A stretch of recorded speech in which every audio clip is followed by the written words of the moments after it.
আসসালামু আলাইকুম ওয়া রাহমাতুল্লাহি ওয়া বারাকাতুহু। আশা করি সবাই ভালো আছেন, সুস্থ আছেন। তো আমরা আজকে কিভাবে এক্সেল দিয়ে ড্রপ ডাউন লিস্ট তৈরি করতে হয় সেটা আমরা দেখব। তো সেক্ষেত্রে আমাদের একটা ডেটা টেবিল অবশ্যই লাগবে। তো ডেটা টেবিলটা আমরা সিলেক্ট করে নিয়েছি। এখান থেকে গিয়ে আমরা চাইলে এটার একটা নাম দিয়ে দিতে পারি এই ডেটা টেবিলটার। যেমন এখানে নামটা দিয়ে দেবো আমরা D4 এর পরিবর্তে আমরা এখানে দিয়ে দেবো নেম পর্যন্ত আমরা রাখতে পারি, অথবা যদি আমরা নেম লিস্ট দিতে চাই তাহলে এখানেই আপনাকে দিতে হবে LIST লিস্ট, একসঙ্গে দিতে হবে, কোনো স্পেস ছাড়াই, উইদাউট স্পেস আপনাকে এখানে লিখতে হবে। স্পেস দিলে কিন্তু কি হবে, আমি যদি স্পেস দিয়ে লিখি LIST লিস্ট, দেখেন এখানে একটা মেসেজ দিবে যে আপনি স্পেস ব্যবহার করতে পারবেন না, একটা ক্যারেক্টারে মানে একটা ওয়ার্ডে আপনাকে লিখতে হবে। তো আমি লিখছি নেম LIST লিস্ট, নেম লিস্টটা আমি লিখলাম।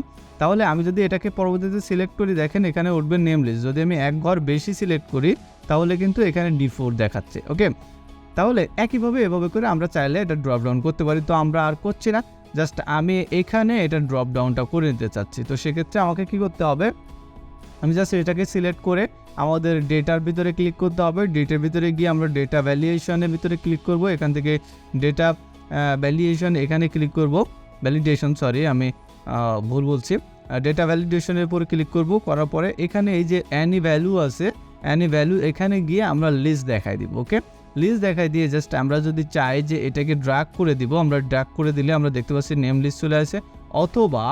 অথবা আমার এখানে ধরে নেন যে কিছু লেখা নাই, আপনি এখানে লিখে দিতে পারেন নেম LIST নেম লিস্ট। হ্যাঁ, তো অবশ্যই এখানে প্রথমে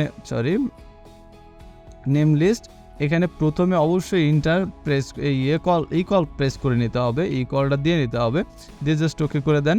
এখানে দেখেন চলে আসবে, আশা করা যায়। ঠিক আছে, আমি যদি এটার সাইজটা একটু বড় করে নিই, জাস্ট ওকে, এখন দেখেন আমি নিয়ে চলে আসছি, জাস্ট ক্লিক করব, চলে আসছে। ঠিক আছে, তো একইভাবে যদি আমি এটাকে ড্র্যাগ করে দিই তাহলে এখানে কি আসছে, সেম জিনিসটা আসছে।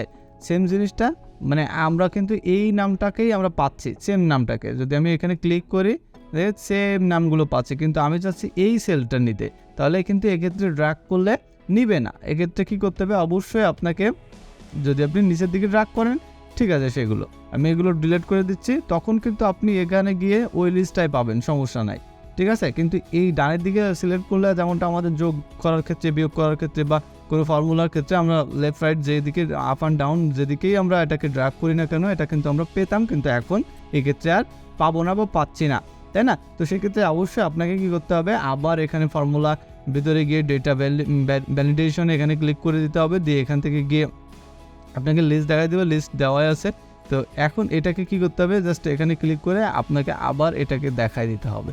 দেখাই দিলে দেন আপনি কিন্তু এটা পাবেন তখন। হ্যাঁ, তখন কিন্তু এই লাইনটা পাচ্ছেন আপনি। ঠিক আছে, ফাদার্স নেমের লাইনটা পাচ্ছেন। তো আশা করি বুঝতে পেরেছেন কীভাবে ড্রপ ডাউন তৈরি করতে হয়। তো প্র্যাকটিস করবেন এবং বাস্তবিক ক্ষেত্রে কাজে লাগানোর চেষ্টা করবেন, দেখবেন এটা একদম ইজি হয়ে গেছে। তো আজ এই পর্যন্ত, আল্লাহ হাফেজ, আসসালামু আলাইকুম ওয়া রাহমাতুল্লাহি ওয়া বারাকাতুহু।